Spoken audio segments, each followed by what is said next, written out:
So my name again is Rear Admiral Philip Sobeck. I am the Expeditionary Strike Group 3 Commander. And first I'd like to extend a thank you to the San Diego community writ large. One, for the thanks, the prayers, the support, but the fire community who's gotten the initial response and really has been providing invaluable support all the way through. For over 24 hours, as you know, we have more than 400 brave sailors from commands all across this waterfront and around San Diego have been fighting to save USS Bonhomme Richard, along several federal fire here in San Diego. Together we continue to fight the ship both on board and from above using helicopters from Helicopter Sea Combat Squadron 3.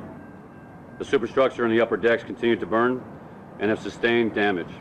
The forward mast has collapsed and the ship is listing. However, dewatering is in progress and we're keeping a good balance between both. Currently, 57 personnel, 34 U.S. sailors, 23 civilians have been treated for minor injuries, including heat exhaustion, smoke inhalation, and of those, 5 currently remain hospitalized for observation and are currently in stable condition. As we continue to fight the fire, we remain cognizant of environmental concerns regarding the water and air quality, and we recommend following county advisories for safety out of abundance of caution, and we are again ensuring that that communication is put out to everybody. From the air, again, the assessment has been the superstructure on the island has been flashing. Again, there's a tremendous amount of heat underneath, and that's where it's flashing up. Also forward, closer to the bow, again, there's a heat source, and we're trying to get to that as well. Again, because the ship was in the shipyard, lots of scaffolding and lots of debris in the way as it sort of came down with firefighting efforts as well as the fire itself, making sure that, again, we make it clear, safe, and everything else.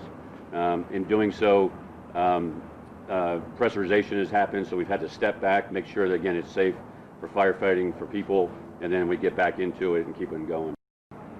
Again, I can't speak to the origination of the fire other than we first got the report from in the lower V of the ship, and that's basically where you store all the tanks and all the other things, the Marine Corps equipment. If you open the stern gate at the back of the ship in there, that's kind of where we believe, just above that is where we believe things started.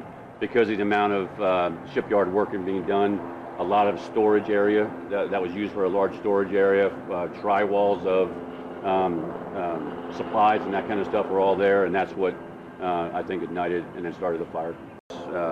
There's plastics that go around, cabling, and there's those kind of things.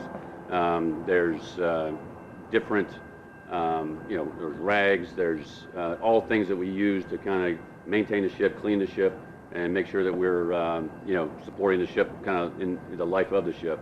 And so, but right now, the way we're testing and we're checking everything that we know, and we're within the EPA standards. And so, again, there was nothing else on board the ship that would be toxic in nature. What about fuel? There is fuel on board, absolutely, and that's what's been our primary point of making sure that we've got a buffer between heat and where the fuel is, and the fuel is, again, estimates right now is we've got at least 2 decks between the heat source and fuel.